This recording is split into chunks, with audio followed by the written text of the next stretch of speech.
हाँ जी, देख रहे हो विजन पंजाब टीवी, वेखते रहो, वेखण वाला चैनल है। तो मैं एक बार फिर लैके हाजिर हाँ जी खबरों की खबर। पहला बजट सैशन, आम आदमी पार्टी की सरकार का पहला बजट सैशन शुरू होया। सवेरे बकायदा तौर पर विछड़ियां रूहां नूं श्रद्धांजलि दी। सिद्धू मूसेवाले सने होर जिन्नियां शख्सियतां, जिन्ने व्यक्ति, जिन्ने नामी जां जो सन्मानत जिहड़ियां तरह गईयां इस दुनिया तो उन्होंने याद किया। तो उस तो बाद फिर 2 वजे तो बाद अगली कार्रवाई लई सैशन चक्या। तो 2 वजे तो बाद हुण असल दे विच तां 27 तरीक नूं जदों बजट पेश किया जाना उहदे ते सब दी नज़र है, क्योंकि नवेकला बजट है। उहदे विच एक नवीं पहलकदमी सरकार वल्लों होनी है कि एक पेंशन नूं लैके, मुलाजम पक्के करन नूं लैके, नौकरियां नूं लैके, सो काफ़ी कुछ। तो उस दे नाल नाल बजट दे विच जिहड़ी सब तो वड्डी आस है वो है कि भाई इस बार जिहड़ा बिजली मुफ्त स्कीम है, 1000 रुपया खात्यां 'च पाउण वाली स्कीम है, फिर मुहल्ला क्लीनिक जिहड़े पिंडां 'च खुल्लणे ने, स्कूलों का मतलब कि नवीनीकरण होना है, उन्होंने लैके किवें फंड रखे जाते हैं, किवें सिक्ख्या लई वाधू फंड रखे जाते हैं, वातावरण लई की कीता जांदा, उहदे ते सब दी नज़र रहनी। पर उस तो पहलां बजट 27 नूं आउणा, 26 नूं नतीजे आउणे ने। जी हाँ, संगरूर जिमनी चोण वोटां पैण तो बाद भी खूब चर्चा विच है। संगरूर हलका वोटां तो पहलां कहंदे जी मुद्दे मतलब कि गायब हो रहे हैं जिहड़े केंद्र नाल संबंधित ने पंजाब दे। सिर्फ बंदी सिंह वाला मुद्दा ते इहदे नाल नाल कहंदे सिद्धू मूसे वाला मुद्दा जां अपनी शाख बचाउण दे मुद्दे, अपने कीते वादे गणाउण दे, उन्हां मुद्दिआं तक रहा। तो कुल मिला के वो कहंदे कि किते ना किते कांग्रेस, अकाली ते बीजेपी तां मुकाबले चों बाहर ही दिसदे रहे। हाँ जी, कहंदे मिला के मुकाबला जे बनदा नज़र आया तां आम आदमी पार्टी नाल सिमरजीत मान दा। सिमरजीत मान अपनी लाइन ते खड़े रहे, अपने स्टैंड ते खड़े रहे। आम आदमी पार्टी कहती 3 महीनों असीं खासा कुछ करता, पर सानूं समा दो, असीं बहुत कुछ करना है। तो कांग्रसियां अकालियां कोल कहण नूं कुछ नहीं, बीजेपी दस्से की कीता की है पंजाब लई। सो इसलिए कि ये मुकाबला। पर शाम नूं जदों वोटां खत्म होईयां, वोटां पैण दा काम निबड़िया, बेशक 6 बजे तक वोटां दा समा सी। मुख मंत्री होरां ने सवेरे तो पहलां ट्वीट करके कहा सीगा कि भाई ऐं करो, देखो तुसीं किन्ने लोकां दे विच उत्साह है, लोग आप हमारे घरां चों निकल रहे हैं। फिर उस तो बाद थोड़ी देर बाद कहा है कि नहीं नहीं, मतलब कि लोग जिहड़े ने वो इस कारण करके निकल पा रहे क्योंकि झोने का सीजन है, लोग अपने खेतों च काम कर रहे हैं, गर्मी बहुत है। सो इसलिए फिर कहते कि असीं अपील करते हैं चोण कमिशन नूं कि भाई समा वधा दिओ। उन्होंने 6 बजे तो वधा के 7 बजे की मंग भी की।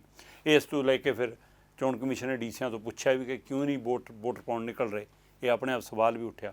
और शाम नूं जदों देर पैण तो बाद पूरे सारे ਜ਼ਿਲ੍ਹਿਆਂ तो 9 विधान सभा हल्किਆਂ तो पूरी जानकारी इकट्ठी करके आई, तो कहते जी कि तो इतिहासक हो गया जी कि इन्ने परसेंट वोट कदे पहलां घट पई हो नहीं, पिछले लगभग 2 दहाकिਆਂ 'ਚ नहीं इदां होया। सो 45% ते आके वोट परसेंट रुक गई। सो ये जिहड़ा सवाल खड़ा होया कि लोकां 'ਚ उत्साह क्यों नहीं सी वोट पाउण दा। कि लोग चोण प्रक्रिया तो तंग आ गए ने, कि लोग राजनीतिक पार्टियां तो उकता गए ने, कि लोग हुणे बदलाव वाली पार्टी तो अक गए ने, कि लोग चाहुंदे सी कि असीं की लेना जा रहे तां रोज़ ऐं चलदा, साडा की सब रहा। इस ये की मन सी लोकां दा, ये हुण जां लोक जाणदे ने, वोटर जाणदे ने, जां रब जाणदा। पर लोकां ने उत्साह नहीं दिखाया। हुण जिहड़े वोट पाउण निकले वो किहदे खाते 'च पए। आम आदमी पार्टी जिहड़ी उत्थे 9 विधान सभा हल्किਆਂ तो जेतू आ, जिन्हां नूं मिला के संगरूर लोक सभा हल्का बनदा, 9 ਦੇ 9 MLA आम आदमी पार्टी दे ने। और उन्हां चों 3 कैबिनेट 'ਚ ने। एक तो मुख मंत्री ने खुद भगवंत मान, दूसरे साडे वित्त मंत्री ने हरपाल चीमा, तीसरे साडे सिक्ख्या मंत्री ने मीत हेयर नौजवान चेहरा, तो चौथे कहंदे शायद अमन अरोड़ा भी हुण बन जाण। सो 9 हल्किਆਂ चों 3 बंदे कैबिनेट 'ਚ होण, उन्हां चों भी एक मुख मंत्री होवे, एक वित्त मंत्री होवे, तो फिर भी उत्थे लोकां दा वोट परसेंट घट होवे। इस नूं लैके भी सवाल है कि सरकार दे हुंदिआं, मुख मंत्री दा इलाका हुंदिआं और भगवंत मान होरां ने सीट छड्डी, सो उत्साह क्यों नहीं। सो इसलिए घट वोट परसेंट पैण तो बाद बेशक आम आदमी पार्टी कोल ताकत भी सी, सत्ता भी सी। हाली 3 महीनਿਆਂ 'ਚ उन्हां प्रति लोकां दा जिन्ना रुझान सी उस नूं लगदिआं देखदिआं अंदाजे लाए जा रहे हैं कि वोट परसेंट जे घट भी रहा, मार्जन जिन्ना मर्जी घट भी जाए, शायद सीट कढ़ लेना आम आदमी पार्टी, ये अंदाजे लग रहे हैं। सो जेकर वो सीट निकल भी जाती आ तद भी वोटां पैण तो बाद भी आम आदमी पार्टी लई फिकर वाली घड़ी रही, चिंता वाली गल रही कि इन्ना सारा कुछ करन दे बावजूद असीं फिर भी ਇਸ ਸਥਿਤੀ 'ਚ ਕਿਉਂ ਆ ਕਿ ਸਾਨੂੰ ਫਿਕਰ ਕਰਨਾ ਪੈ ਰਿਹਾ। ਦੂਸਰੇ ਪਾਸੇ ਦੂਜੀਆਂ ਪਾਰਟੀਆਂ ਨੂੰ ਕਹਿੰਦੇ ਸਮਝ ਨਹੀਂ ਆ ਰਿਹਾ ਕਿ ਵੋਟ ਪਾਉਣ ਲੋਕ ਘੱਟ ਨਿਕਲੇ, ਅਤੇ ਜਿਹੜੇ ਨਿਕਲੇ 45% ਉਹ ਕਿਹਦੇ ਖਾਤੇ 'ਚ ਗਏ? ਕੀ ਉਹ ਆਪ ਦੇ ਵੋਟਰ ਸੀ? ਕੀ ਉਹ ਬਦਲਾਅ ਤੋਂ ਅਗਲੇ ਬਦਲਾਅ ਵੱਲ ਆ ਗਏ ਕਿ ਪਿਛਲੀ ਵਾਰ ਸਾਰੀਆਂ ਰਵਾਇਤੀ ਪਾਰਟੀਆਂ ਧੋ ਕੇ ਬਦਲਾ ਲਿਆਂਦਾ ਸੀ, ਹੁਣ ਉਹ ਤੋਂ ਵੀ ਉਕਤਾ ਗਏ? ਕੀ ਜਿਹੜਾ ਨੌਜਵਾਨ ਸਿੱਧੂ ਮੂਸੇਵਾਲੇ ਦੇ ਹੱਕ 'ਚ ਨਾਰਾ ਨਜ਼ਰ ਆ ਰਿਹਾ ਸੀ ਉਹ ਯੂਥ ਵੋਟ ਪਾਉਣ ਨਿਕਲਿਆ? ਕਹਿੰਦੇ ਨੌਜਵਾਨ ਨੇ ਵੱਡੀ ਗਿਣਤੀ 'ਚ ਵੋਟਾਂ ਪਾਈਆਂ, ਅਤੇ ਉਹ ਕਿਹਦੇ ਲਈ ਨਿਕਲੀਆਂ? ਕੀ ਉਹ ਮਾਨ ਲਈ ਪਈਆਂ ਵੀ ਹੈ, ਜਾਂ ਸਿਰਫ ਜਿਹੜਾ ਰੋਡ ਸ਼ੋਅ ਸੀ ਸਿਮਰਜੀਤ ਮਾਨ ਦਾ ਉਹਦੇ ਵਿੱਚ ਨਜ਼ਰ ਆਇਆ ਯੂਥ? ਇਹ ਵੀ ਸਵਾਲ ਨੇ। ਸੋ ਸਿਮਰਜੀਤ ਮਾਨ ਵੀ ਅੰਦਾਜ਼ੇ ਲਾ ਰਹੇ ਨੇ। ਇੱਧਰ ਕਹਿੰਦੇ ਬੀਜੇਪੀ ਨੂੰ ਸੂਟ ਕਰਦਾ ਜੀ ਇਹ ਸਿਮਰਜੀਤ ਮਾਨ ਜਿੱਤ ਜਾਂਦੇ ਨੇ। ਕੀ ਬੀਜੇਪੀ ਨੇ ਜਿੰਨੀ ਕੋਈ ਵੋਟ ਹੈ, ਕੀ ਬੀਜੇਪੀ ਦੀ ਵੋਟ ਤਬਦੀਲ ਹੋਣ ਵਾਲੀ ਸਥਿਤੀ 'ਚ ਹੈ ਕਿ ਉਹ ਸਿਮਰਜੀਤ ਮਾਨ ਨੂੰ ਪੈ ਜਾਵੇ? ਜਾਂ ਜੇ ਬੀਜੇਪੀ ਨੂੰ ਵੋਟ ਵੱਧ ਪੈਂਦੀ ਹੈ ਸ਼ਹਿਰਾਂ 'ਚ, ਜਿਵੇਂ ਅੰਦਾਜ਼ੇ ਲਾ ਜਾਂਦੇ ਕਿ ਉੱਥੇ ਵਪਾਰੀ ਭਾਈਚਾਰਾ ਖਾਸਾ ਹੈ ਉਹ ਜਿਹੜੀ ਕਲਾਸ ਹੈ ਉਸ ਦੇ ਨਾਲ ਜੇਕਰ ਬੀਜੇਪੀ ਦੀ ਵੋਟ ਵੱਧਦੀ ਹੈ, ਕੀ ਉਹਦੇ ਨਾਲ ਮਾਨ ਨੂੰ ਫਾਇਦਾ ਹੁੰਦਾ, ਆਪ ਨੂੰ ਨੁਕਸਾਨ ਹੁੰਦਾ? ਅਤੇ ਕਾਂਗਰਸ ਦਾ ਜਿਹੜਾ ਉੱਕਾ ਪੁੱਕਾ ਜਿੰਨਾ ਕੋਈ ਵੋਟ ਬੈਂਕ ਹੈ, ਕੀ ਉਹ ਗੋਲਡੀ ਨੂੰ ਪਏਗਾ? ਕੀ ਉਹ ਕੇਵਲ ਢਿੱਲੋਂ ਨਾਲ ਵੀ ਜਾ ਸਕਦੇ ਜਿਹੜੇ ਕਾਂਗਰਸ 'ਚ ਆਏ ਨੇ, ਪਿਛਲੀ ਵਾਰ ਵੀ ਲੜ ਚੁੱਕੇ ਨੇ ਇੱਥੋਂ? ਜਾਂ ਉਹ ਬਦਲ ਕੇ ਆਪ ਕੰਨੀ ਜਿਹੜਾ ਪਿਛਲੀ ਵਾਰ ਵੀ ਕਾਫੀ ਹੱਦ ਤੱਕ ਗਿਆ ਉੱਧਰ ਹੀ ਰਹੇਗਾ? ਜਾਂ ਫਿਰ ਸਿਮਰਜੀਤ ਮਾਨ ਨੂੰ? ਇਹ ਕਾਂਗਰਸ ਨੂੰ ਵੀ ਨਹੀਂ ਪਤਾ। ਕਈ ਕਹਿੰਦੇ ਕਾਂਗਰਸ ਵੀ ਸੋਚਦੇ ਕਿ ਇਸ ਤਾਂ ਹਾਰੇ ਵੀ ਆ, ਚੱਲ ਹੋਰ ਧਿਰ ਨੂੰ ਵੀ ਪਵਾ ਦਿਓ। ਕਹਿੰਦੇ ਉਹਨਾਂ ਨੇ ਵੀ ਹੋ ਸਕਦਾ ਮਾਨ ਨੂੰ ਪਵਾਤੇ ਹੋਣ। ਆਪੋ ਆਪਣੇ ਅੰਦਾਜ਼ੇ ਨੇ, ਸਿਰਫ ਅੰਦਾਜ਼ਿਆਂ ਦੀ ਖੇਡ ਚੱਲ ਰਹੀ ਆ। ਜਾਣ ਦਾ ਸਿਰਫ ਵੋਟਰ ਹੈ ਜਿਹੜਾ ਵੋਟ ਪਾ ਕੇ ਆਇਆ, ਹੁਣ ਜਾਂ ਮਸ਼ੀਨਾਂ 'ਚ ਕੈਦ ਆ। 26 ਨੂੰ ਪਤਾ ਲੱਗਣਾ। ਸੋ 27 ਨੂੰ ਬਜਟ ਸੈਸ਼ਨ ਤੋਂ ਪਹਿਲਾਂ 26 ਨੂੰ ਕਾਫੀ ਕੁਛ ਤੈਅ ਹੋਣਾ ਕਿ 27 ਨੂੰ ਬਜਟ ਸੈਸ਼ਨ ਦੇ ਵਿੱਚ ਰੰਗ ਕਿਹੋ ਜਿਹਾ ਹੋਣਾ, ਸਰਕਾਰ ਦਾ ਮੂਡ ਕਿਹੋ ਜਿਹਾ ਹੋਣਾ। ਸੋ ਜੇਕਰ ਉਹਨਾਂ ਦੇ ਪੱਖ 'ਚ ਨਤੀਜਾ ਆਇਆ ਤਾਂ ਉਤਸ਼ਾਹ ਭਰਿਆ ਬਜਟ ਪੇਸ਼ ਕਰਨ ਲੱਗਿਆ ਉਤਸ਼ਾਹ ਹੋਏਗਾ, ਸਰਕਾਰ 'ਚ ਨਵਾਂ ਜਲੌ ਹੋਏਗਾ।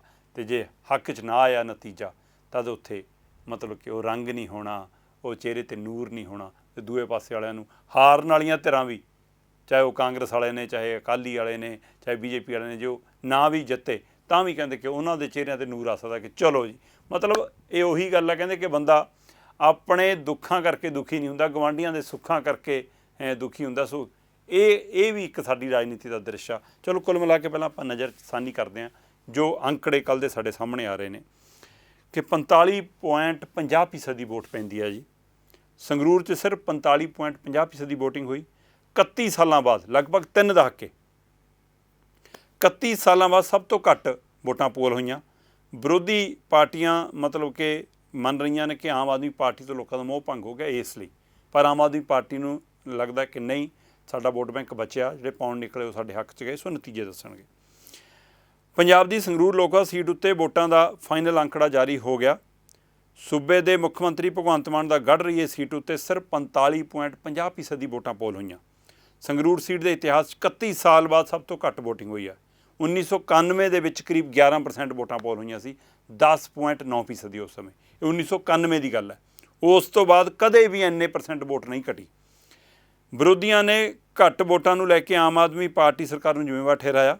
ਉਹਨਾਂ ਆਖਿਆ ਕਿ ਆਮ ਆਦਮੀ ਪਾਰਟੀ ਨੇ ਬੀਬੀਆਂ ਨੂੰ ਹਰ ਮਹੀਨੇ 1000 ਰੁਪਈਏ, ਮੁਫਤ ਬਿਜਲੀ ਵਰਗੇ ਜਿਹੜੇ ਵਾਅਦੇ ਕੀਤੇ ਸੀ ਉਹ ਅਜੇ ਪੂਰੇ ਨਹੀਂ ਹੋਏ। ਜਦੋਂ ਕਿ ਉਹਨਾਂ ਨੇ ਕਿਹਾ ਕਿ 1 ਜੁਲਾਈ ਤੋਂ ਮਿਲ ਜਾਣੀ ਹੈ ਭਾਈ, ਬਜਟ ਦੇ ਵਿੱਚ ਆਸ ਹੈ ਕਿ ਇੱਕ 'ਤੇ ਉਹ ਤਜਵੀਜ਼ਾਂ ਰੱਖੀਆਂ ਜਾਣੀਆਂ ਨੇ। ਜਿਸ ਤੋਂ ਮਾਯੂਸ ਹੋ ਕੇ ਕਹਿੰਦੇ ਵੋਟਾਂ ਪਾਉਣ ਨਹੀਂ ਨਿਕਲੇ ਵੋਟਰ। ਆਮ ਆਦਮੀ ਪਾਰਟੀ ਜਦੋਂ ਕਿ ਕਹਿਣਾ ਕਿ ਗਰਮੀ ਬਹੁਤ ਸੀ, ਝੋਨੇ ਦਾ ਸੀਜ਼ਨ ਸੀ, ਲੋਕ ਖੇਤਾਂ 'ਚ ਸੀ ਜਾਂ ਗਰਮੀ ਕਾਰਨ ਬਾਹਰ ਨਹੀਂ ਨਿਕਲੇ। ਮਤਲਬ ਇਹ ਫਿਰ ਚੋਣ ਕਮਿਸ਼ਨ ਨੂੰ ਵੀ ਪਤਾ ਹੋਣਾ ਚਾਹੀਦਾ ਕਿ ਇਹਨਾਂ ਦਿਨਾਂ 'ਚ ਫਿਰ ਵੋਟਾਂ ਕਰਾਈਆਂ ਕਿਉਂ, ਅੱਗੇ ਪਿੱਛੇ ਕਿਉਂ ਨਹੀਂ, ਉਹਨਾਂ ਗੱਲਾਂ ਧਿਆਨ ਕਿਉਂ ਨਹੀਂ ਰੱਖਿਆ। ਇੱਥੋਂ ਤੱਕ ਮੰਗ ਉੱਠ ਰਹੀ ਆ ਕਿ ਜੇਕਰ ਇੰਨੇ % ਵੋਟ ਘੱਟ ਪੈ ਰਹੀ ਆ ਤਾਂ ਜਿਹੜੇ ਲੋਕ ਵੋਟ ਪਾਉਣ ਦੀ ਆਉਂਦੇ ਹੀ ਨਹੀਂ ਗਏ, ਕੀ ਉਹਨਾਂ ਦੀ ਵੋਟ ਘੱਟ ਦੇਣੀ ਚਾਹੀਦੀ ਆ? ਸੋ ਇਹ ਵੀ ਚਰਚਾਵਾਂ ਚੱਲੀਆਂ, ਮਤਲਬ ਕਈ ਤਰ੍ਹਾਂ ਦੀਆਂ ਵਿਚਾਰਾਂ ਹੋਣ ਲੱਗਦੀਆਂ ਨੇ। ਫਿਰ ਸੰਗਰੂਰ ਸੀਟ ਉੱਤੇ ਜਿਹੜਾ ਮਤਲਬ ਕਿ ਇਤਿਹਾਸ ਸਭ ਤੋਂ ਘੱਟ ਮਤਲਬ ਵੋਟਾਂ ਪੋਲ ਹੋਈਆਂ। ਸੰਗਰੂਰ ਲੋਕ ਸਭਾ ਸੀਟ ਉੱਤੇ 1991 ਸਭ ਤੋਂ ਘੱਟ 10.9% ਦੀ ਵੋਟਾਂ ਪੋਲ ਹੋਈਆਂ ਸੀ। 1996 'ਚ 62% ਤੋਂ ਵੱਧ ਵੋਟਾਂ ਪੋਲ ਹੋਈਆਂ। 1998 'ਚ 60% ਤੋਂ ਵੱਧ ਵੋਟਾਂ ਪੋਲ ਹੋਈਆਂ। 1999 'ਚ ਘੱਟ ਕੇ 56% 'ਤੇ ਆ ਗਈਆਂ ਸੀ। 2004 'ਚ ਫਿਰ 61% ਤੋਂ ਉੱਪਰ ਗਈ 2009 'ਚ 74% ਤੋਂ ਉੱਪਰ ਗਈ। 2014 'ਚ ਜਦੋਂ ਪਹਿਲੀ ਵਾਰ ਇੱਥੋਂ ਭਗਵੰਤ ਮਾਨ ਹੋਰੀ ਬਤੌਰ ਮੈਂਬਰ ਪਾਰਲੀਮੈਂਟ ਜਿੱਤੇ ਤਦ ਵੀ 77.21% ਦੀ ਵੋਟਾਂ ਪੋਲ ਹੋਈਆਂ ਸੀ।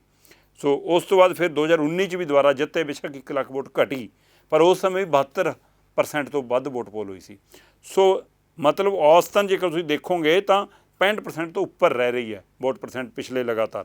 1991 'ਚ ਬੇਸ਼ੱਕ ਘੱਟ 10% 'ਤੇ ਰਹੀ, 1996 'ਚ ਫਿਰ 62% 'ਤੇ ਆਈ, 1998 'ਚ 60% 'ਤੇ ਆਈ, 1999 'ਚ 50% 'ਤੇ ਆਈ, 2004 ਦੇ ਵਿੱਚ 61% ਨੂੰ ਪਹੁੰਚ ਗਈ, 2019 ਦੇ ਵਿੱਚ 74% ਨੂੰ ਪਹੁੰਚ ਗਈ, 2014 'ਚ 77% ਨੂੰ ਵੋਟ ਪਹੁੰਚੀ, 2019 'ਚ ਵੀ 72% ਰਹੀ।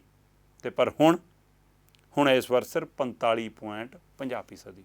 ਚਲੋ ਹਲਕਾ ਬਾਈ ਜੇਕਰ ਦੇਖੀਏ ਤਾਂ ਬੇਸ਼ੱਕ ਭਗਵੰਤ ਮਾਨ ਹੋਰੀ ਜਿੱਥੋਂ MLA ਬਣੇ ਨੇ ਉਸ ਹਲਕੇ 'ਚ ਸਭ ਤੋਂ ਵੱਧ ਵੋਟ ਪਰਸੈਂਟ ਪੋਲ ਹੋਈ ਹੈ। 9 ਵਿਧਾਨ ਸਭਾ ਹਲਕੇ ਆਉਂਦੇ ਨੇ ਸੰਗਰੂਰ ਲੋਕ ਸਭਾ ਸੀਟ ਦੇ ਅਧੀਨ।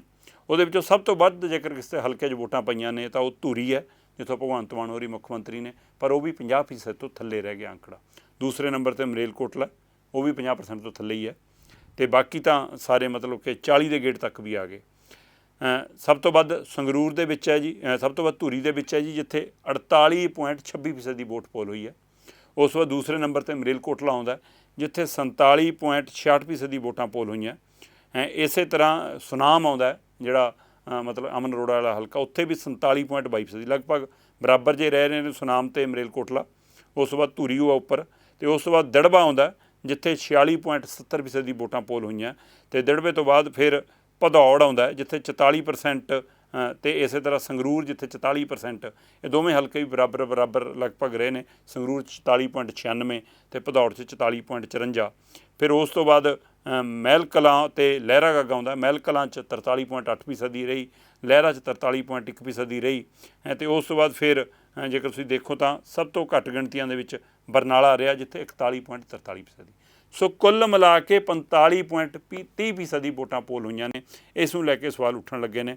ਸੋ ਬੇਸ਼ੱਕ 16 ਉਮੀਦਵਾਰ ਮੈਦਾਨ 'ਚ ਨੇ, ਪਰ ਜੇਕਰ ਕੁੱਲ ਮਿਲਾ ਕੇ ਦੇਖੀਏ ਚਰਚਾ ਤਾਂ ਆਮ ਆਦਮੀ ਪਾਰਟੀ ਦੇ ਗੁਰਮੇਲ ਸਿੰਘ ਦੀ, ਸ਼੍ਰੋਮਣੀ ਅਕਾਲੀ ਦਲ ਅੰਮ੍ਰਿਤਸਰ ਦੇ ਸਿਮਰਜੀਤ ਮਾਨ ਦੀ, ਕਾਂਗਰਸ ਦੇ ਦਲਵੀਰ ਗੋਲਡੀ ਦੀ, ਭਾਰਤੀ ਜਨਤਾ ਪਾਰਟੀ ਦੇ ਕੇਵਲ ਢਿੱਲੋਂ ਦੀ, ਅਤੇ ਇਸੇ ਤਰ੍ਹਾਂ ਸ਼੍ਰੋਮਣੀ ਅਕਾਲੀ ਦਲ ਦੇ ਬੀਬੀ ਕਮਲਦੀਪ ਕੌਰ ਰਾਜੋਆਣਾ ਦੀ। ਸੋ ਇਹਨਾਂ ਦੀਆਂ ਚਰਚਾਵਾਂ ਸੀਗੀਆਂ, ਪਰ ਚਰਚਾਵਾਂ ਵਿੱਚ ਕੁੱਲ ਪਹਿਲੀ ਦੌੜ 'ਚ ਜਿਹੜੇ ਮੰਨੇ ਜਾ ਰਹੇ ਨੇ ਉਹਨਾਂ 'ਚ ਆਮ ਆਦਮੀ ਪਾਰਟੀ ਦੇ ਗੁਰਮੇਲ ਸਿੰਘ ਅਤੇ ਸਿਮਰਜੀਤ ਮਾਨ ਨੇ। ਸੋ ਫੈਸਲਾ ਵੋਟਰਾਂ ਨੇ ਕਰਨਾ। ਸੋ ਇਸ ਨੂੰ ਲੈ ਕੇ ਕਾਫੀ ਚਰਚਾ ਰਹੀ। ਚਲੋ ਗੱਲ ਉਸ ਇਲਾਕੇ ਦੀ ਚੱਲ ਰਹੀ ਆ, ਉਹਨਾਂ ਵਿਧਾਨ ਸਭਾ ਹਲਕਿਆਂ ਦੀ ਚੱਲ ਰਹੀ ਆ ਜਿੱਥੇ ਸਾਬਕਾ ਮੁੱਖ ਮੰਤਰੀ ਨੇ ਜਾ ਕੇ ਬੱਕਰੀ ਵੀ ਚੋ ਲਈ ਸੀ। ਬੱਕਰੀ ਇੱਕ ਵਾਰ ਫਿਰ ਚਰਚਾ 'ਚ ਜਨਾਬ, ਬੱਕਰੀ। ਜੀ ਹਾਂ, ਬੱਕਰੀ ਚੋਣ ਵਾਲੇ ਮੁੱਖ ਮੰਤਰੀ ਸਾਹਿਬ ਤਾਂ 2 ਹਲਕਿਆਂ ਤੋਂ ਚੋਣ ਹਾਰ ਗਏ ਅਤੇ ਅੱਜ ਕੱਲ੍ਹ ਕਿਸੇ ਦ੍ਰਿਸ਼ 'ਚ ਨਜ਼ਰ ਨਹੀਂ ਆਉਂਦੇ, ਸਾਹਮਣੇ ਨਹੀਂ ਆਉਂਦੇ। ਕੋਈ ਕਹਿੰਦਾ ਜੀ BJP 'ਚ ਜਾਣਾ ਚਾਹੁੰਦੇ ਨੇ, ਕੋਈ ਕਹਿੰਦਾ ਨਹੀਂ ਚੁੱਪ ਕਰਕੇ ਬੈਠੇ ਨੇ ਕਿ ਭਾਣਜੇ ਵਾਲਾ ED ਵਾਲਾ ਮਾਮਲਾ ਜੇ ਕਾਹਨੂੰ ਕਿਤੇ ਬੋਲਣਾ ਹੈ, ਚੁੱਪੇ ਭਲੀ ਹੈ, ਉਹ ਦੜਵੱਟ ਜ਼ਮਾਨਾ ਕੱਟ ਬੀਬੀ ਕੀ ਹੈ ਨਾ ਵਕਤ, ਉਹ ਲੰਘਾ ਰਹੇ ਨੇ। ਪਰ ਕਹਿੰਦੇ ਕਿ ਚੰਨੀ ਦੀ ਬੱਕਰੀ ਸੀ ਜਿਹੜੀ ਜਿਹਦਾ ਦੁੱਧ ਚੋਇਆ ਸੀ, ਉਹ ਬੱਕਰੀ ਚੰਨੀ ਦੇ ਹਲਕੇ ਚਮਕੌਰ ਸਾਹਿਬ ਇਲਾਕੇ ਤੋਂ ਇੱਕ ਵਿਅਕਤੀ ਖਰੀਦ ਲਿਆ। ਕੁਛ ਕਹਿੰਦੇ ਜੀ ਨਹੀਂ ਤਾਂ ਚੰਨੀ ਜੀ ਨੇ ਆਪੇ ਖਰੀਦਵਾਈ ਹੈ, ਉਹਨਾਂ ਨੇ ਹੀ ਰੱਖਣੀ ਸੀ, ਉਹਨਾਂ ਦਾ ਉਹਦੇ ਨਾਲ ਇੱਕ ਮਤਲਬ ਜੁੜਾਵ ਹੋ ਜਾਂਦਾ ਤੁਹਾਡਾ, ਕਿਹਾ ਉਹ ਚੀਜ਼ ਨਾਲ ਪਹਿਚਾਣ ਬਣ ਗਈ, ਚਰਚਾ ਹੋ ਗਈ, ਇਸ ਲਈ ਕਹਿੰਦੇ ਕਰਾਉਣੇ ਬੱਕਰੀ। ਪਰ ਉਸ ਤੋਂ ਬਾਅਦ ਉਹ ਬੱਕਰੀ ਖਰੀਦ ਕੇ ਲਿਆਉਣ ਵਾਲਾ ਬੰਦਾ ਵਿਵਾਦਾਂ 'ਚ ਆ ਗਿਆ, ਅਤੇ ਅੱਜ ਕੱਲ੍ਹ ਕਹਿੰਦੇ ਭਗੌੜਾ ਜੀ ਲਓ। ਇਹ ਵੀ ਖਾਸਾ ਚਰਚਾ 'ਚ ਹੈ ਕਿ ਭਾਈ ਬੱਕਰੀ ਵਾਲਾ ਮਾਮਲਾ, ਚੰਨੀ ਦੀ ਬੱਕਰੀ ਖਰੀਦਣ ਵਾਲਾ ਭਗੌੜਾ ਕਰਾਰ। ਉਧਾਰ ਵਿੱਚ 1.5 ਲੱਖ ਰੁਪਈਏ ਨਹੀਂ ਵਾਪਸ ਕੀਤੇ। ਸਾਬਕਾ ਮੁੱਖ ਮੰਤਰੀ ਚਰਨ ਚੰਨੀ ਨੇ ਕਹਿੰਦੇ ਕਿ ਜਿਹੜੀ ਬੱਕਰੀ ਦਾ ਦੁੱਧ ਕੱਢਿਆ ਸੀ ਉਹ ਬੱਕਰੀ ਨੂੰ ਇੱਕ ਬੰਦਾ ਖਰੀਦ ਲਿਆਇਆ ਸੀ। ਜਿਹੜਾ ਬੰਦਾ ਬੱਕਰੀ ਨੂੰ ਖਰੀਦ ਕੇ ਲਿਆਇਆ ਉਹ ਇੱਕ ਪੁਰਾਣੇ ਉਧਾਰਲੇ ਪੈਸਿਆਂ ਦੇ ਮਾਮਲੇ 'ਚ ਘਿਰਿਆ ਹੋਇਆ ਅਤੇ ਅੱਜ ਕੱਲ੍ਹ ਭਗੌੜਾ ਕਰਾਰ ਹੈ। ਸਾਬਕਾ ਕਾਂਗਰਸੀ ਮੁੱਖ ਮੰਤਰੀ ਰਹੇ ਚਰਨਜੀਤ ਸਿੰਘ ਚੰਨੀ ਦੀ ਚਰਚਿਤ ਬੱਕਰੀ ਖਰੀਦਣ ਵਾਲੇ ਨੂੰ ਕੋਰਟ ਨੇ ਭਗੌੜਾ ਕਰਾਰ ਦੇ ਦਿੱਤਾ। 1.5 ਲੱਖ ਰੁਪਏ ਦਾ ਉਧਾਰ ਨਾ ਵਾਪਸ ਕਰਨ ਦੇ ਦੋਸ਼ਾਂ ਤਹਿਤ ਕੋਰਟ ਨੇ ਆਦੇਸ਼ ਜਾਰੀ ਕੀਤੇ ਨੇ। ਮੋਹਾਲੀ ਕੋਰਟ ਨੇ ਚਮਕੌਰ ਸਾਹਿਬ ਦੀ ਪੁਲਿਸ ਨੂੰ ਭਗੌੜਾ ਕਰਾਰ ਦਿੱਤੇ ਆਰੋਪੀ ਨੂੰ ਗ੍ਰਿਫਤਾਰ ਕਰਨ ਲਈ ਆਖਿਆ। ਚੰਨੀ ਨੇ 2 ਸੀਟਾਂ ਤੋਂ ਚੋਣਾਂ ਹਾਰਨ ਤੋਂ ਬਾਅਦ ਬੱਕਰੀ ਦੀ ਚਰਚਾ ਚੱਲੀ ਸੀ, ਜਿਹੜੀ ਜਦੋਂ ਚੋਣ ਪ੍ਰਚਾਰ ਕਰ ਰਹੇ ਸੀ ਭਦੌੜ ਹਲਕੇ 'ਚ, ਤਾਂ ਉਸ ਇਲਾਕੇ 'ਚ ਜਾ ਕੇ ਉਹਨਾਂ ਨੇ ਉਹ ਬੱਕਰੀ ਚੋਈ ਸੀ, ਜਿਸ ਕਾਰਨ ਚਰਚਾ 'ਚ ਆਏ। ਅਤੇ ਕਹਿੰਦੇ 21,000 ਰੁਪਈਏ 'ਚੋਂ ਬੱਕਰੀ ਖਰੀਦ ਲਿਆ ਸੀ ਉਹ ਵਿਅਕਤੀ। ਬਲਜਿੰਦਰ ਸਿੰਘ ਨਾਮ ਦੇ ਸ਼ਖਸ 'ਤੇ ਆਰੋਪ ਲੱਗਦੇ ਨੇ ਕਿ ਪਰਮਜੀਤ ਸਿੰਘ ਨੇ ਉਸ ਤੋਂ ਕਿਸੇ ਕੰਮ ਦੇ ਲਈ 1.5 ਲੱਖ ਰੁਪਏ ਉਧਾਰ ਲਏ। ਬਲਜਿੰਦਰ ਸਿੰਘ ਨਾਮ ਦਾ ਵਿਅਕਤੀ ਹੈ ਜਿਹਨੇ ਇਹ ਦੋਸ਼ ਲਾਏ ਨੇ ਕਿ ਪਰਮਜੀਤ ਸਿੰਘ ਨਾਂ ਦੇ ਵਿਅਕਤੀ ਨੇ ਉਹ ਤੋਂ 1.5 ਲੱਖ ਰੁਪਏ ਉਧਾਰ ਲਿਆ ਸੀ ਅਤੇ ਬਾਅਦ 'ਚੋਂ ਇਹ ਰੁਪਈਏ ਵਾਪਸ ਕਰਨ ਤੋਂ ਇਨਕਾਰ ਕਰ ਦਿੱਤਾ, ਜਿਸ ਤੋਂ ਬਾਅਦ ਬਲਜਿੰਦਰ ਸਿੰਘ ਨੇ ਮੋਹਾਲੀ ਕੋਰਟ 'ਚ ਕੇਸ ਫਾਈਲ ਕਰਤਾ। ਸੁਣਵਾਈ ਸ਼ੁਰੂ ਹੋਈ ਤਾਂ ਅਦਾਲਤ ਵਿੱਚ ਪਰਮਜੀਤ ਸਿੰਘ ਨੇ 90,000 ਰੁਪਈਏ ਵਾਪਸ ਕਰਤੇ, ਬਾਕੀ ਰੁਪਏ ਉਸਨੇ ਨਹੀਂ ਦਿੱਤੇ। ਕੋਰਟ ਨੇ ਉਸ ਨੂੰ ਪੇਸ਼ ਹੋਣ ਲਈ ਕਈ ਸੰਮਣ ਕੱਢੇ, ਪਰ ਪਰਮਜੀਤ ਸਿੰਘ ਹਾਜ਼ਰ ਨਹੀਂ ਹੋਇਆ। ਅਸਲ ਵਿੱਚ ਪੰਜਾਬ ਵਿਧਾਨ ਸਭਾ ਚੋਣਾਂ ਦੇ ਦੌਰਾਨ ਵੋਟਾਂ ਤੋਂ ਬਾਅਦ ਉਸ ਸਮੇਂ ਦੇ ਮੁੱਖ ਮੰਤਰੀ ਰਹੇ ਚਰਨਜੀਤ ਚੰਨੀ ਭਦੌੜ ਦੌਰੇ 'ਤੇ ਜਦੋਂ ਗਏ ਸਨ ਤਾਂ ਚੰਨੀ ਨੇ ਚਮਕੌਰ ਸਾਹਿਬ ਦੇ ਨਾਲ ਭਦੌੜ ਤੋਂ ਵੀ ਚੋਣਾਂ ਲੜੀਆਂ ਸਨ ਅਤੇ ਰਾਹ 'ਚ ਉਹਨਾਂ ਨੇ ਇੱਕ ਬੱਕਰੀ ਦਾ ਦੁੱਧ ਕੱਢਿਆ ਸੀ ਅਤੇ ਦੁੱਧ ਚੋਣ ਤੋਂ ਬਾਅਦ ਉਹ ਬੱਕਰੀ ਚਰਚਾ 'ਚ ਆ ਗਈ। ਬੱਕਰੀ ਦੀ ਸੋਸ਼ਲ ਮੀਡੀਆ 'ਤੇ ਚਰਚਾ ਹੋਣ ਲੱਗ ਗਈ, ਪੱਤਰਕਾਰ ਜਾਣ ਲੱਗ ਗਏ, ਲੋਕ ਫੋਟੋਆਂ ਖਿਚਾਉਣ ਲੱਗ ਗਏ ਬੱਕਰੀ ਨਾਲ। ਸੋ ਉਹ ਚਰਚਾ 'ਚ ਇੰਨੀ ਹੋਈ ਕਿ ਬਾਅਦ ਵਿੱਚ ਸਿਹਤ ਵਿਭਾਗ ਨਾਲ ਸੰਬੰਧਿਤ ਐਂਬੂਲੈਂਸ ਦਾ ਇੱਕ ਡਰਾਈਵਰ ਸੀ ਜਿਹੜਾ ਚਮਕੌਰ ਸਾਹਿਬ ਦੇ ਇਲਾਕੇ ਨਾਲ ਸੰਬੰਧਿਤ ਦੱਸਿਆ ਜਾਂਦਾ ਕਿ ਪਰਮਜੀਤ ਸਿੰਘ ਉਹ ਬੱਕਰੀ ਨੂੰ 21,000 ਰੁਪਏ 'ਚ ਖਰੀਦ ਲਿਆ। ਉਸਨੇ ਕਿਹਾ ਕਿ ਬੱਕਰੀ ਦੇ ਕਾਰਨ ਸਾਬਕਾ ਮੁੱਖ ਮੰਤਰੀ ਚੰਨੀ ਦੀ ਬਦਨਾਮੀ ਕੀਤੀ ਜਾ ਰਹੀ ਸੀ, ਇਸ ਲਈ ਕਹਿੰਦੇ ਕਿ ਮੈਂ ਬੱਕਰੀ ਖਰੀਦ ਲਈ, ਜਿਸ ਕਾਰਨ ਉਹਨਾਂ ਨੂੰ ਖਰੀਦ ਲਿਆ। ਹਾਲਾਂਕਿ ਅਗਲੇ 2 ਦਿਨਾਂ ਬਾਅਦ ਬੱਕਰੀ ਦੀ ਖਰੀਦ ਤੋਂ 2 ਦਿਨਾਂ ਬਾਅਦ ਪੁਲਿਸ ਨੇ ਉਸ ਨੂੰ ਗ੍ਰਿਫਤਾਰ ਕਰ ਲਿਆ। ਕਹਿੰਦੇ ਕਿ ਮਤਲਬ ਕਿ ਉਹਨੂੰ ਗ੍ਰਿਫਤਾਰ ਕਰ ਲਿਆ ਕਿ ਭਾਈ ਤੇਰੇ ਤਾਂ ਪੁਰਾਣਾ ਮਾਮਲਾ ਰਹਿੰਦਾ। ਉਸ ਉੱਤੇ ਫਰਜ਼ੀ ਸਾਈਨ ਦੇ ਜ਼ਰੀਏ ਕਿਸੇ ਨੂੰ ਨੌਕਰੀ ਉੱਤੇ ਰੱਖਣ ਦਾ ਵੀ ਰੋਪ ਰਿਹਾ, ਜਿਸ ਮਾਮਲੇ 'ਚ ਉਸ 'ਤੇ ਕੇਸ ਵੀ ਦਰਜ ਹੋਇਆ। ਸੋ ਇੱਕ ਪੈਸੇ ਵਾਪਸ ਕਰਨ ਵਾਲਾ ਮਾਮਲਾ, ਇੱਕ ਨੌਕਰੀ ਵਾਲਾ ਮਾਮਲਾ, ਅਤੇ ਅੱਜ ਕੱਲ੍ਹ ਬੱਕਰੀ ਖਾਸੀ ਚਰਚਾ 'ਚ ਹੈ। ਇਕੱਲੀ ਬੱਕਰੀ ਕਿਉਂ ਚਰਚਾ 'ਚ ਹੈ ਜਨਾਬ, ਸਾਬਕਾ ਮੰਤਰੀ ਵੀ ਖੂਬ ਚਰਚਾ 'ਚ ਨੇ। ਬਿਲਕੁਲ ਜੀ, ਇੱਕ ਤਾਂ ਲਿਸਟ ਲੰਬੀ ਕਹਿੰਦੇ ਤਿਆਰ ਹੋ ਗਈ ਹੈ, ਕੁਝ ਅਫਸਰਾਂ ਦੀ, ਕੁਝ ਮੀਡੀਆ ਕਰਮੀਆਂ ਦੀ, ਕੁਝ ਸਾਬਕਾ ਲੀਡਰਾਂ ਦੀ, ਜਿਸ 'ਚ ਮੰਤਰੀ ਸੰਤਰੀ ਵੀ ਆਉਂਦੇ ਨੇ, ਕਈ MLA ਵੀ ਸਾਬਕਾ ਆਉਂਦੇ ਨੇ। ਸੋ ਜਿਨ੍ਹਾਂ ਨੇ ਕਹਿੰਦੇ ਕੋਈ ਗੋਲਮਾਲ ਕੀਤਾ ਮਿਲ ਕੇ, ਚਾਹੇ ਜੰਗਲਾਤ ਨੂੰ ਲੈ ਕੇ ਹੋਵੇ, ਚਾਹੇ ਕਿਸੇ ਤਰ੍ਹਾਂ ਦਾ ਹੋਰ ਲੈਣ ਦੇਣ ਹੋਵੇ, ਉਹਨੂੰ ਲੈ ਕੇ ਕਹਿੰਦੇ ਉਹਦੀ ਲਿਸਟ ਤਿਆਰ ਹੋ ਰਹੀ ਆ ਅਤੇ ਕਾਰਵਾਈ ਹੋ ਸਕਦੀ ਹੈ। ਖਾਸ ਕਰ ਸਾਬਕਾ ਮੰਤਰੀਆਂ 'ਚੋਂ ਕਈਆਂ ਨੂੰ ਫਿਕਰ ਪਿਆ। ਇੱਕ ਤਾਂ ਕਹਿੰਦੇ ਜੀ ਕਿ ਲੱਭੇ ਨਹੀਂ ਰਿਹਾ ਅਜੇ, ਇੱਕ ਹੋਰ ਜਿਹੜਾ ਸਾਬਕਾ ਜੰਗਲਾਤ ਮੰਤਰੀ ਹੈ ਉਹਨੂੰ ਲੈ ਕੇ ਖਾਸਾ ਲੱਭ ਰਹੇ ਨੇ ਕਿ ਉਹ ਲੱਭੇ ਨਹੀਂ ਰਿਹਾ, ਸੰਗਤ ਸਿੰਘ ਗਿਲਜੀਆਂ। ਦੂਸਰੇ ਤਰਿੰਦਰ ਬਾਜਵਾ ਦੀ ਚਰਚਾ ਕਿ ਉਹਦੀ ਵਾਰੀ ਆ ਸਕਦੀ ਆ।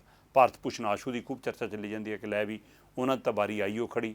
ਸੋ ਜਿਹੜੇ BJP ਚਲੇ ਗਏ ਕਹਿੰਦੇ ਉਹਨਾਂ ਦੇ ਮੇਰੇ ਫਾਈਲਾਂ ਤਿਆਰ ਸੀ, ਪਰ ਉਹ ਫਾਈਲਾਂ ਅਜੇ ਛੇੜ ਨਹੀਂ ਰਹੇ, ਕਿਉਂਕਿ ਮੁੱਖ ਮੰਤਰੀ ਸਾਹਿਬ ਨੇ ਖੁਦੇ ਕਿਹਾ ਕਿ ਮੈਂ ਹੀ ਕਿਹਾ ਸੀਗਾ ਕਿ 2:45 ਵਜੇ ਜਾ ਕੇ ਫੜ ਲਓ ਸਾਧੂ ਸਿੰਘ ਧਰਮਸੋਤ ਨੂੰ, ਕਿਤੇ ਪਾਰਟੀ ਨਾ ਬਦਲ ਲਵੇ। ਇਹਦਾ ਮਤਲਬ ਪਾਰਟੀ ਬਦਲਣ ਤੋਂ ਬਾਅਦ ਸ਼ਾਇਦ ਬਚਣ ਦਾ ਖਤਰਾ। ਪਰ ਇੱਕ ਵਾਰ ਫਿਰ ਚਰਚਾ ਹੈ ਜੀ ਸਾਧੂ ਸਿੰਘ ਧਰਮਸੋਤ ਦੀ। ਸਾਧੂ ਸਿੰਘ ਧਰਮਸੋਤ ਹੋਰੀ ਇਸ ਮੌਕੇ ਪੁਲਿਸ ਦੀ ਗ੍ਰਿਫਤ 'ਚ ਨੇ। ਵਿਜੀਲੈਂਸ ਨੇ ਉਹਨਾਂ ਨੂੰ ਗ੍ਰਿਫਤਾਰ ਕੀਤਾ ਹੈ ਜੰਗਲਾਤ ਦੇ ਠੇਕੇਦਾਰਾਂ ਦੀ ਸ਼ਿਕਾਇਤ ਦੇ ਹਵਾਲੇ ਨਾਲ, ਉਹਨਾਂ ਦੇ ਬਿਆਨ ਦੇ ਹਵਾਲੇ ਨਾਲ ਕਿ ਭਾਈ ਉਹ ਦਰਖਤ ਵੱਢਣ ਦੇ ਵੀ 500 ਰੁਪਏ ਲੈਂਦਾ ਸੀ।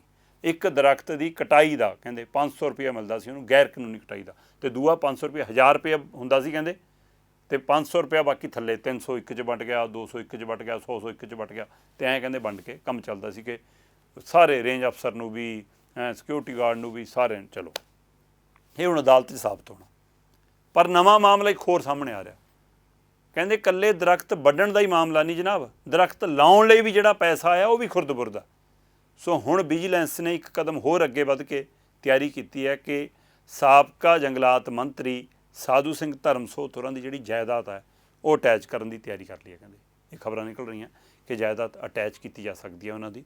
ਸੋ ਕੇਂਦਰ ਤੋਂ ਦਰਖਤ ਲਾਉਣ ਦੇ ਲਈ 1000 ਕਰੋੜ ਰੁਪਇਆ ਆਇਆ ਸੀ, ਉਹ ਵੀ ਗੋਲਮਾਲ ਕਰਨ ਦੀ ਚਰਚਾ ਹੈ। ਸੋ ਇਹ ਕਾਫੀ ਖਬਰਾਂ ਨਿਕਲ ਕੇ ਆ ਰਹੀਆਂ। ਜੇਕਰ ਇਸ ਖਬਰ 'ਤੇ ਮੈਂ ਗੌਰ ਕਰਾਂ, ਅੱਜ ਮੇਰੇ ਕੋਲ ਸਵੇਰੇ ਖਬਰ ਮੈਂ ਅਖਬਾਰ 'ਚ ਜਦੋਂ ਦੇਖ ਰਿਹਾ ਸੀ, ਵਿਜੀਲੈਂਸ ਵਿਭਾਗ ਵੱਲੋਂ ਸਾਬਕਾ ਜੰਗਲਾਤ ਮੰਤਰੀ ਸਾਧੂ ਸਿੰਘ ਧਰਮਸੋਤ ਦੀ ਜਾਇਦਾਦ ਨੂੰ ਅਟੈਚ ਕਰਨ ਦੀ ਕਾਰਵਾਈ ਜਲਦੀ ਅਮਲ 'ਚ ਲਿਆਂਦੀ ਜਾ ਸਕਦੀ ਹੈ। ਵਿਜੀਲੈਂਸ ਅਧਿਕਾਰੀਆਂ ਦਾ ਕਹਿਣਾ ਕੇਂਦਰ ਸਰਕਾਰ ਦੇ 1000 ਕਰੋੜ ਰੁਪਏ ਦੇ ਫੰਡ ਵਿੱਚੋਂ ਘਪਲੇ ਦੀ ਜਾਂਚ ਸ਼ੁਰੂ ਹੋ ਗਈ। ਕਹਿੰਦੇ 1000 ਕਰੋੜ ਰੁਪਈਆ ਆਇਆ ਸੀ ਦਰਖਤ ਲਾਉਣ ਲਈ, ਅਤੇ ਕਹਿੰਦੇ ਲੱਗੇ ਥੋੜ੍ਹੇ ਬਹੁਤ ਨੇ, ਬਾਕੀ ਪੈਸਾ ਹੀ ਗੋਲ ਹੋ ਗਿਆ। ਹੁਣ ਉਹ ਕਿੱਥੇ ਗੋਲ ਹੋਇਆ, ਮੰਤਰੀ ਪੱਧਰ 'ਤੇ, ਅਫਸਰਾਂ ਦੇ ਪੱਧਰ 'ਤੇ ਕਿੱਥੇ ਖੋ ਗਿਆ ਉਹ ਪੈਸਾ, ਇਹਦੀ ਜਾਂਚ ਕਹਿੰਦੇ ਹੋਣੀ ਹੈ। ਕੇਂਦਰ ਨੇ ਇਹ ਫੰਡ ਨਵੇਂ ਰੁੱਖ ਲਾਉਣ ਲਈ ਦਿੱਤਾ ਸੀ। ਹੁਣ ਤੱਕ ਦੀ ਜਾਂਚ ਵਿੱਚ ਇਹ ਗੱਲ ਸਾਹਮਣੇ ਆਈ ਕਿ ਇਸ ਫੰਡ ਵਿੱਚੋਂ ਕੁਝ ਹੀ ਦਰਖਤ ਲਾਏ ਗਏ ਸਨ ਅਤੇ ਫੰਡ ਨੂੰ ਖੁਰਦ-ਬੁਰਦ ਕੀਤਾ ਗਿਆ ਸੀ। ਕਿੰਨੇ ਦਰਖਤ ਸਨ, ਕਿੱਥੇ ਲਗਾਏ ਸਨ, ਇਸ ਬਾਰੇ ਰਿਪੋਰਟ ਤਿਆਰ ਕੀਤੀ ਜਾ ਰਹੀ ਹੈ। ਵਿਜੀਲੈਂਸ ਸੂਤਰਾਂ ਦਾ ਕਹਿਣਾ ਹੈ ਕਿ ਇਸ ਤੋਂ ਪਹਿਲਾਂ ਧਰਮਸੋਤ ਤੋਂ ਪੁੱਛਗਿੱਛ ਦੌਰਾਨ ਇਹ ਗੱਲ ਸਾਹਮਣੇ ਆਈ ਸੀ ਕਿ ਦਰਖਤਾਂ ਦੀ ਕਟਾਈ ਅਤੇ ਜੰਗਲਾਤ ਅਧਿਕਾਰੀਆਂ ਦੀ ਤੈਨਾਤੀ ਦੇ ਬਦਲੇ ਜਿੰਨਾ ਪੈਸਾ ਲਿਆ ਜਾਂਦਾ ਸੀ ਉਹ ਉੱਪਰ ਤੱਕ ਜਾਂਦਾ ਸੀ। ਹੁਣ ਇਹ ਤੋਂ ਵੀ ਉੱਪਰ ਤੱਕ ਕਿਹਦੇ ਕੋਲ ਜਾਂਦਾ ਜੀ? ਉੱਪਰਲੇ ਪੱਧਰ ਤੱਕ ਭ੍ਰਿਸ਼ਟਾਚਾਰ ਦੀ ਪੂਰੀ ਜਾਣਕਾਰੀ ਸੀ, ਪਰ ਕਿਸੇ ਨੇ ਕੋਈ ਕਾਰਵਾਈ ਨਹੀਂ ਕੀਤੀ। ਇਸ ਮਾਮਲੇ 'ਚ ਵਿਜੀਲੈਂਸ ਕੈਪਟਨ ਅਮਰਿੰਦਰ ਸਿੰਘ ਦੀ ਸਰਕਾਰ 'ਚ ਉੱਚ ਅਹੁਦਿਆਂ 'ਤੇ ਰਹੇ ਸਿਆਸਤਦਾਨਾਂ ਨੂੰ ਪੁੱਛਗਿੱਛ ਲਈ ਬੁਲਾਉਣ ਦੀ ਤਿਆਰੀ 'ਚ ਹੈ। ਇਸ ਦੇ ਨਾਲ ਹੀ ਵਿਜੀਲੈਂਸ ਵੱਲੋਂ ਪੁੱਛਗਿੱਛ ਲਈ ਸੱਦੇ ਗਏ ਕੁਝ DFOs ਨੇ ਅਦਾਲਤ ਵਿੱਚ ਅਗਾਊਂ ਜ਼ਮਾਨਤ ਲਈ ਪਟੀਸ਼ਨਾਂ ਦਾਇਰ ਕੀਤੀਆਂ। ਵਰਨਣਯੋਗ ਹੈ ਕਿ ਕੈਪਟਨ ਅਮਰਿੰਦਰ ਸਿੰਘ ਦੀ ਸਰਕਾਰ ਵਿੱਚ ਜੰਗਲਾਤ ਮੰਤਰੀ ਸਾਧੂ ਸਿੰਘ ਧਰਮਸੋਤ ਨੂੰ ਵਿਜੀਲੈਂਸ ਨੇ ਭ੍ਰਿਸ਼ਟਾਚਾਰ ਐਕਟ ਤਹਿਤ ਗ੍ਰਿਫਤਾਰ ਕੀਤਾ ਹੈ। ਇਸ ਕੇਸ ਵਿੱਚ ਸਾਬਕਾ ਮੰਤਰੀ ਸੰਗਤ ਸਿੰਘ ਗਿਲਜੀਆਂ ਦਾ ਨਾਮ ਵੀ ਸੀ, ਜੋ ਹਾਲੇ ਤੱਕ ਫਰਾਰ ਨੇ। ਧਰਮਸੋਤ ਉੱਤੇ ਠੇਕੇ ਦਿੱਤੇ ਜਾਣ ਤੋਂ ਬਾਅਦ ਕੱਟੇ ਗਏ ਹਰ ਦਰਖਤ ਲਈ 500 ਰੁਪਏ DFO ਦੀ ਤੈਨਾਤੀ 'ਚ 10 ਤੋਂ 20 ਲੱਖ ਰੁਪਏ ਦਾ ਹਿੱਸਾ ਲੈਣ ਦੇ ਵੀ ਦੋਸ਼ ਨੇ। ਸੋ ਜੀ ਕਰੋੜਾਂ ਦਾ ਘਪਲੇ ਦੇ ਦੋਸ਼ ਲੱਗੇ ਨੇ। 1000 ਕਰੋੜ ਦਾ ਨਵਾਂ ਮਾਮਲਾ ਆ ਗਿਆ, ਅਤੇ ਹੁਣ 2019 ਦਾ ਇੱਕ ਖੇਤੀਬਾੜੀ ਘੁਟਾਲੇ ਦੀ ਮਾਮਲਾ ਕਹਿੰਦੇ ਉਹਦੀ ਵੀ ਜਾਂਚ ਹੋਣੀ ਹੈ, ਅਤੇ ਧਰਮਸੋਤ ਦੀ ਜਾਇਦਾਦ ਅਟੈਚ ਕਰਨ ਦੀ ਵੀ ਤਿਆਰੀ ਹੈ। ਸੋ ਕਾਫੀ ਕੁਝ ਚਰਚਾ ਵਿੱਚ ਹੈ। ਸੋ ਜੋ ਕਰਨਗੇ ਸੋ ਭਰਨਗੇ, ਸੋ ਇਹ ਚੱਲਦਾ ਰਹਿਣਾ ਕਰਮ। ਸੋ ਇਸ ਲਈ ਨਵੀਂ ਸਰਕਾਰ ਦੇ ਬਜਟ 'ਤੇ ਹੁਣ ਕਈਆਂ ਨੂੰ ਆਸਾਂ ਨੇ, ਪੰਜਾਬ ਨੂੰ, ਸਮੁੱਚੇ ਪੰਜਾਬ ਨੂੰ ਆਸ ਹੈ ਕਿ ਸ਼ਾਇਦ ਉਹਦੇ ਵਿੱਚੋਂ ਪੰਜਾਬ ਲਈ ਕੋਈ ਰਾਹਤ ਭਰਿਆ ਬਜਟ ਨਿਕਲੇ, ਕੋਈ ਰੋਡ ਮੈਪ ਪ੍ਰੋਪਰ ਬਣ ਕੇ ਨਿਕਲੇ। ਸੋ ਜਿਹੜੇ ਸਵਾਲ ਸਰਕਾਰ 'ਤੇ ਉੱਠ ਰਹੇ ਨੇ ਉਹਦੇ ਵਿੱਚ ਸੁਧਾਰ ਕਰਨ 'ਚ ਵੀ ਸਰਕਾਰ ਕਾਮਯਾਬ ਹੋਵੇ। ਅਤੇ ਬਾਕੀ ਉਹ ਤੋਂ ਪਹਿਲਾਂ 26 'ਤੇ ਨਜ਼ਰ ਆਏਗੀ, ਨਤੀਜੇ ਕੀ ਆਉਂਦੇ ਨੇ ਸੰਗਰੂਰ ਸੀਟ 'ਤੇ। ਤੁਸੀਂ ਵੇਖਦੇ ਰਹੋ ਵਿਜ਼ਨ ਪੰਜਾਬ TV, ਹਰ ਕਦਮ ਤੁਹਾਡੇ ਨਾਲ।